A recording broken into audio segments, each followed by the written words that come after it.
우리 오후 예배 참여하신 분들은 오드리 헵번이라는 여배우를 모르시는 분은 없을 것 같습니다.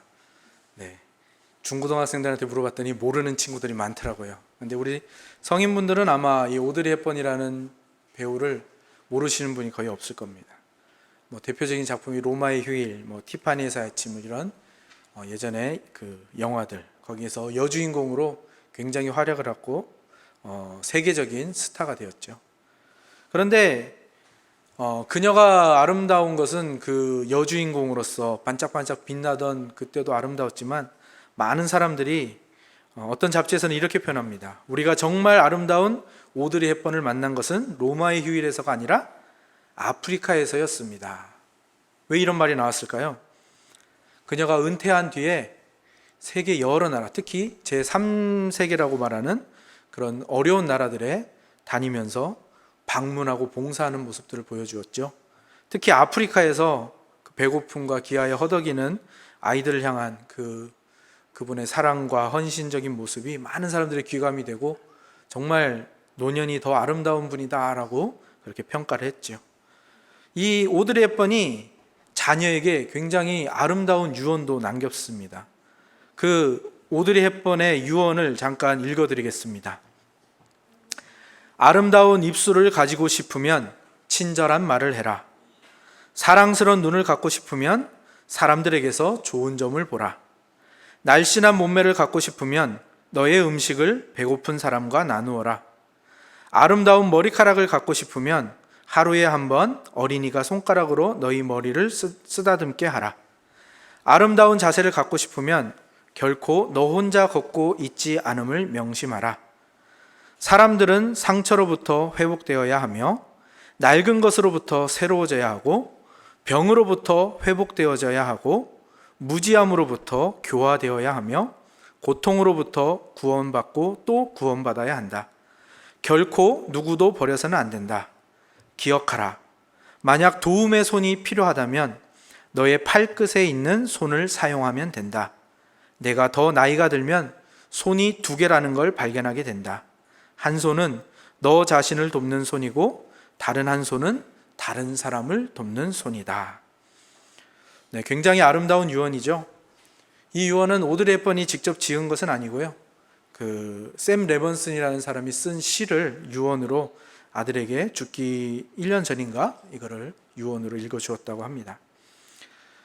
누가 지었든지 상관없이 그 오드리 헵번의 자녀들에게는 굉장한 유산과 정말 정신적인 자산이 되지 않았을까, 그런 생각을 해봅니다. 근데 멀리 외국에서 찾지 않아도요, 우리나라에도 굉장히 이런 자녀들에게 귀한 유언을 물려주신 분들이 많더라고요. 근데 유명하신 분들이 많은데 그 중에서 그래도 좀 잘 알려지지 않은 분의 유언을 소개해드리는 게 더 좋을 것 같아서 한 분의 유언을 또 소개해드리려고 합니다. 이분은 누구냐면, 제주도의 복음을 처음 전하신 분이 이기풍 목사님이라는 분인데요, 그 목사님의 아내이신 윤함의 사모님의 유언입니다. 그분이 자녀들에게 이런 유언을 남기셨습니다. 잘 들어보십시오. 세상과 짝하지 말라.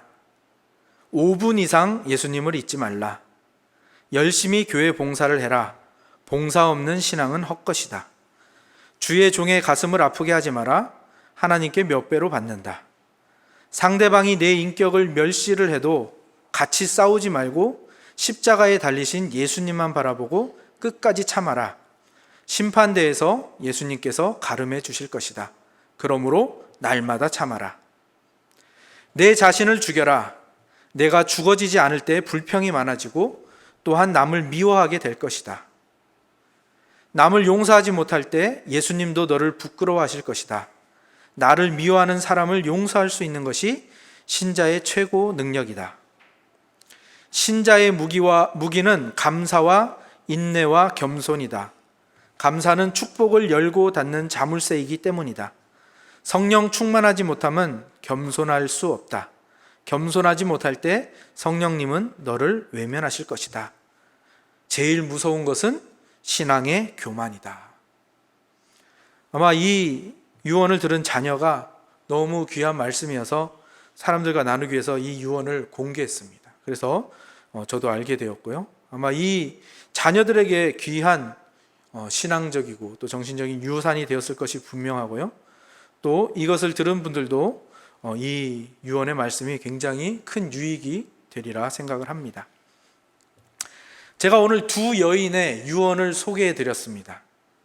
그 이유는 무엇인가 하면 오늘 본문에 유언이라는 말이 나오죠. 제가 히브리서 기자가 굉장히 재치 있고 굉장히 똑똑한 분인 것 같다라는 말씀을 드렸는데요. 특히 이분은 언어를 사용하는 데 있어서 굉장한 능력을 가진 사람인 것 같습니다. 오늘 본문의 첫 부분에 보면 15절에 보면 그는 새 언약의 중보자시다라는 말이 나오죠.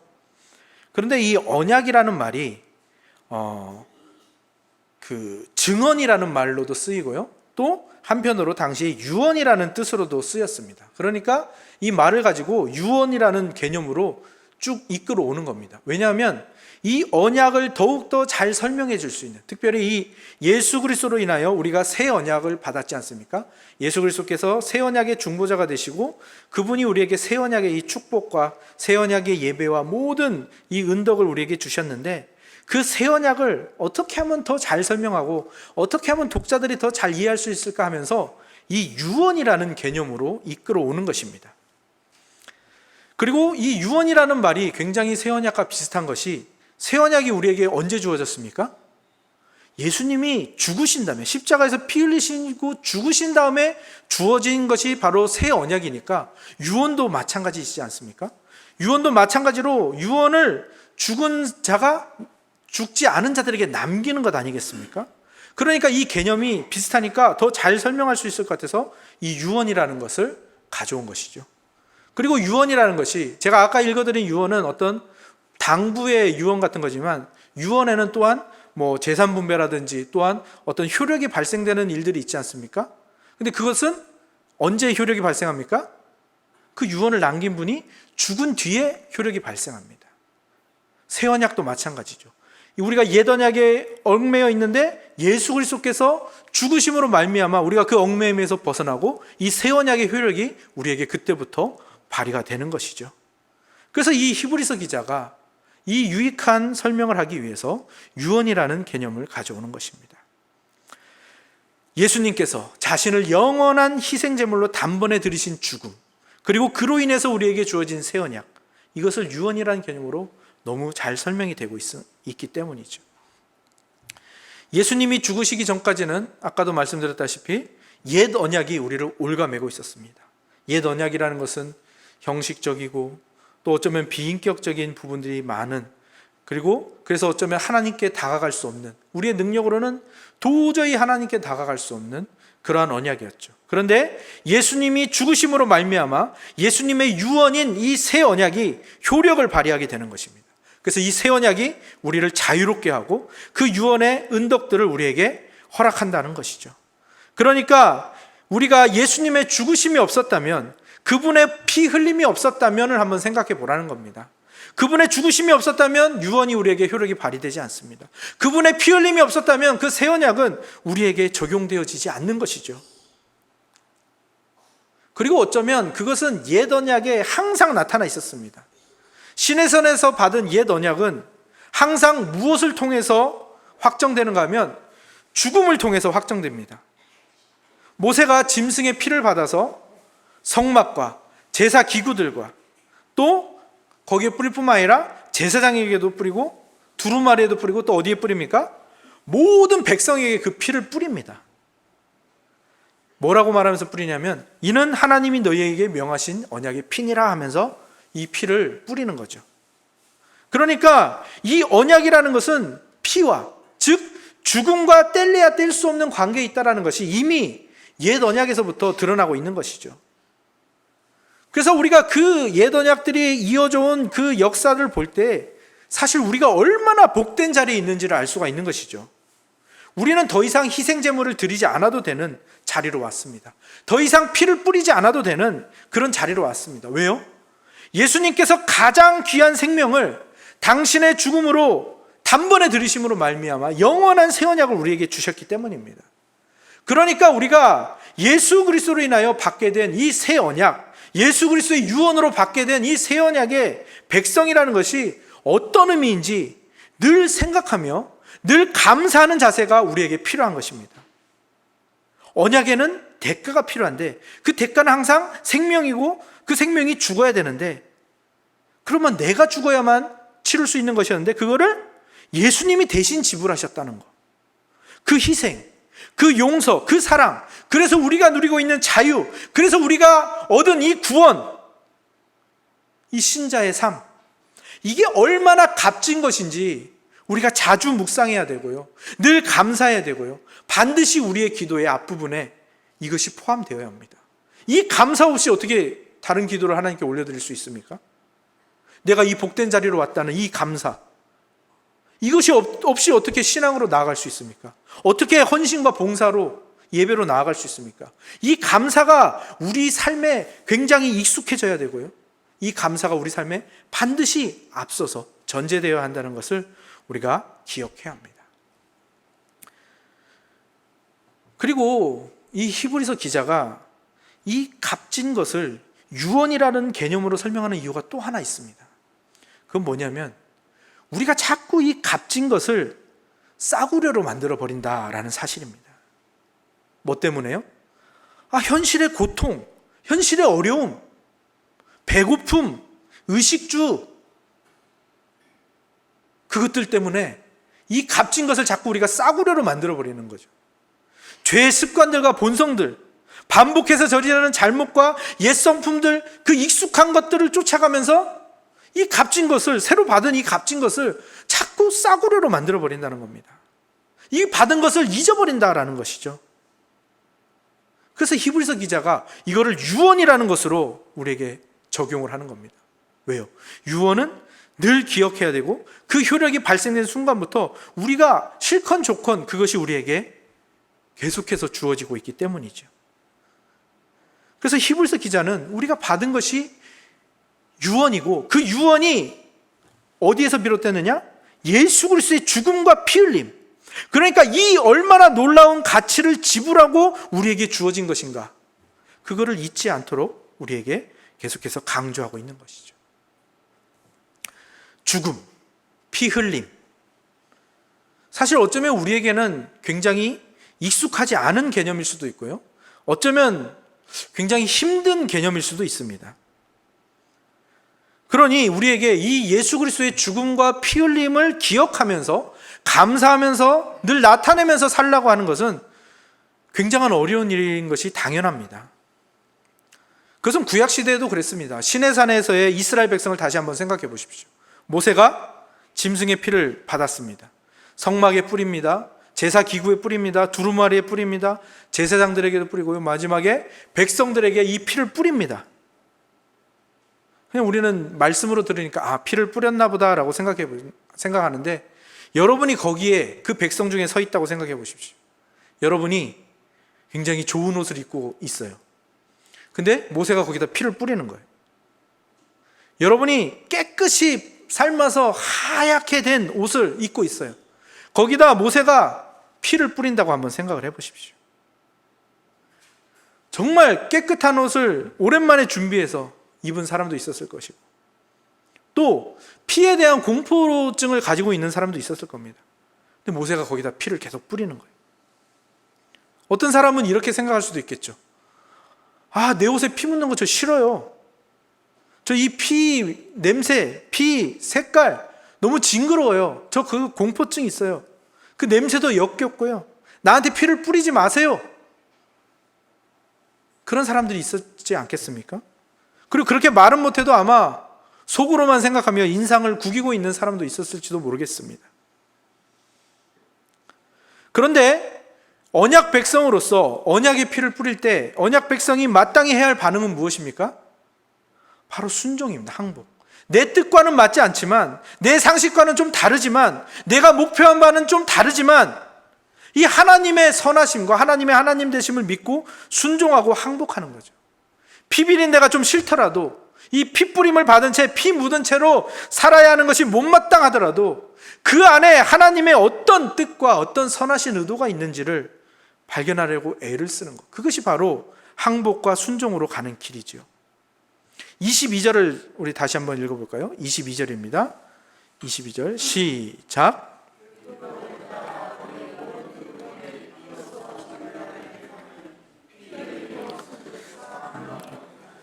그렇습니다. 하나님이 그냥 피를 뿌리신 게 아니죠. 피 묻은 채 살아가는 것의 의미가 무엇인지가 드러납니다. 무슨 말입니까? 정결케 되는 거거든요. 피 뿌림은 정결케 되는 거고, 피 뿌림은 사함을 뜻하는데요. 그게 왜 정결이 왜 피를 뿌려서 정결하게 되느냐? 왜 제사함이 피를 뿌려서 제사함을 받느냐? 그거는 누군가의 희생이 없이는 내가 정결케 될 수 없다라는 것을 말하는 것이고, 누군가의 죽음이 없이는 내가 죄사함을 받을 수 없다라는 것을 말하는 것입니다. 그러니까 하나님이 나에게 모세를 통하여 피를 뿌리시는 것은 나를 위해서 누군가 피를 흘렸다는 것이고, 나를 위해서 누군가의 생명이 바쳐졌다는 것이고, 그 일이 우리에게 일어났다는 겁니다. 이거는 내가 싫고 말고의 문제가 아니라 이미 나에게 일어난 일이라는 거죠. 예수님의 생명이 바쳐져서 내가 새 언약의 백성이 되어서 지금 이 자리에 자유롭게 하나님을 예배하고 있고, 하나님과 인격적인 만남을 가질 수 있는 그런 자리에 왔다라는 것입니다. 오늘 우리가 이 자리에 모인 거 여러분 너무 당연하게 생각하지 마십시오. 그냥 여러분이 자유롭게 왔다고 생각하지 마십시오. 여러분에게 피가 뿌려져 있는 겁니다. 우리가 너무 예배를 피상적으로 또 형식적으로 너무 익숙해져서 가볍게 여기는 경향이 있는데요. 우리가 이 예배의 자리로 나오기 위해서 예수님이 죽으셔야 됐고요. 그 피를 흘리는 일이 먼저 있었다라는 거, 우리가 절대 잊지 말아야 하는 사실인 것입니다. 그냥 지난주에 드렸으니까 오늘도 예배 드린다, 그런 자세로 나오시는 것은 가장 어리석은 종교인으로 전락해버리는 자세인 것입니다. 우리가 예배를 이렇게 자유롭게 드릴 수 있도록 예수님은 먼저 그 무한하신 하나님이신 그 자기 자신을 유한한 인간의 육체에 구겨 넣으십니다. 정말 상식적으로 우리가 설명할 수도 없고 어떻게 논리로 풀어서 설명할 수는 없는데, 그 무한하신 하나님이 인간의 육체에 자기를 구겨 넣으시는 거예요. 여러분을 개미 껍데기에 여러분을 집어넣는다고 생각해 보십시오. 상식적이지 않죠. 상상할 수도 없고요. 근데 한 가지 분명한 굉장히 고통스러운 일입니다. 근데 예수님은 그 일을 하셨어요. 우리를 위해서 그 고난을, 그 치욕을 당하시고요, 또 그 목숨을 우리를 위해서 바치셨어요. 당신의 피를 흘리시고요, 당신의 피를 우리에게 뿌리신 겁니다. 왜요? 그 피 뿌림을 받아야 하나님 앞에 당당히 자유롭게 나올 수 있기 때문입니다. 그래서 예수님은 자기가 죽는 것을 두려워하지 않으시고 우리를 위하여 죽으시고 당신의 피를 우리의 양심과 우리의 인격과 우리의 전 존재에 뿌리신 것입니다. 그러니까 우리가 이 사실을 절대 잊어서는 안 됩니다. 이 사실을 잊는 순간 예배가 형식적이 되고 예배가 피상적이 되고 우리는 종교인이 되어버립니다. 우리가 예배 자리를 어떻게 나올 수 있는가? 내가 예수님의 피가 뿌려진 사람이구나. 그리고 그 피가 뿌렸다는 것을요, 감추고 사시지 않기를 부탁드립니다. 나는 예수님의 피가 뿌려진 사람이다 라고 당당하게 드러내면서 사시는 우리 모두가 되었으면 좋겠습니다. 왜요? 그걸 드러내야 합니다. 왜요? 피가 뿌려져 있다는 것은 이 세상 사람들이 보기에는 굉장히 이상한 일이거든요. 우리에게 물어보겠죠. 당신은 왜 피가 묻은 채로 살아갑니까? 당신에게 뿌려진 그 피는 뭡니까? 그때 여러분들이 여러분의 말로 대답할 고백과 그 대답들을 준비하셔야 됩니다. 그 자세를 준비해야 됩니다. 어쩌면 많은 사람들이 그것을 이상하게만 생각하고 물어보지 않을 수도 있습니다. 왜 저렇게 살지? 왜 저렇게 피 묻은 채로 살고 있지? 그런데 그런 의문을 가진 그 사람들 앞에 우리가 그 뿌려진 피에 대해서 깊이 감사하면서 그 뿌려진 피로 인해, 그 값진 희생으로 인해 얻은 은혜와 자유를 정말 누리면서 일상을 그렇게 예배하는 것처럼 살아간다면 그 사람들은 자연스럽게 알게 될 겁니다. 저 사람에게 뿌려진 저 피, 저 사람에게 묻어있는 저 피, 예수님의 피구나. 저 사람 예수쟁이구나. 저 사람 예수 때문에 저렇게 사는구나. 예수 때문에 손해보고, 예수 때문에 웃고, 예수 때문에 나누어주고, 예수 때문에 저렇게 헌신하며 희생하며 다른 사람들 위해서 사는구나. 예수 때문에 저렇게 기쁘게 사는구나. 그리고 그것이 더 확장되면 나도 저 사람이 믿는, 저 사람이 만난 예수를 나도 만나보고 싶다.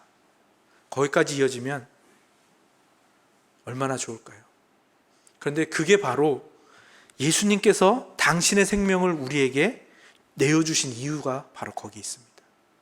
우리가 피 묻은 자로 살아가면서 나로 인해서 또 피 뿌림을 받은 자가 생겨나는 거예요. 이게 바로 예수 그리스도께서 당신의 생명을 우리에게 내어주신 이유이죠. 그 생명이 우리에게서 흘러가라고, 그 피 뿌림이 우리에게서 다른 사람에게로 묻어가고 전염되어져 가는, 그게 신앙이고 그게 전도이고 그게 그리스도인의 삶인 것입니다. 그것이 바로 예수님이 피 흘리심과 죽으심으로 만드시고 유언으로 확실하게 우리에게 안겨주신 새 언약의 삶이요, 새 언약의 축복이요, 새 언약의 은덕들입니다. 오늘 우리가 받은 은혜가 바로 그것입니다. 예수님의 피가 묻은 존재, 예수님의 피가 뿌려진 존재, 그것이 무엇인지 깊이 묵상하시고 내가 그 값진 희생으로 이 자리에 존재하고 있다는 것을 감사하시며 오늘 여러분에게 주어진 이 하루를 가장 아름답고 가장 풍성하며 또 기쁘고 웃으며 나눠주며 채워주며 이웃을 환대하며 하나님 사랑하고 이웃 사랑하며 살아가는 우리 공동체가 다 되시기를 주님의 이름으로 축복합니다. 아멘. 기도하겠습니다. 하나님, 감사합니다. 예수 그리스도의 유언이 이제 예수 그리스도의 죽음으로 인하여 우리에게 온전히 효력을 발휘하고 있습니다. 예수님의 그 유언들이 우리에게 적용되어지고 있습니다. 그 예수님의 유언은 새 언약의 삶이며 피 뿌림을 받은 자의 삶입니다. 우리가 그것을 먼저는 감사함으로 온전히 누리게 하여 주시고 그것을 당당하게 드러내며 피 뿌림을 받은 자답게, 생명을 나누어 받은 자답게 우리도 그 생명을 나누어 주며 그 받은 기쁨과 은덕들을 나누어 주며 살아갈 수 있는 놀라운 존재가 되게 하여 주시옵소서. 그런 우리의 삶이 오늘 우리의 하루를 예배로 만들어내고 또 우리의 오늘 하루와 우리의 말과 행동을 전도로 만들어내고 우리의 모든 삶을 주님이 기뻐하시는 신앙의 발걸음으로 만들어내는 지혜로운 자들이 다 되게 하여 주시고 그런 우리를 통해 예수 그리스도를 만나고 싶어하는 자들이 많아지게 하여 주시옵소서. 그런 우리 공동체를 통하여 이 마을이, 이 지역이 구원으로 인도받게 하여 주시고 예수 그리스도를 만나는 자들이 많아질 수 있도록 축복하여 주시옵소서. 예수 그리스도의 이름으로 기도합니다. 아멘.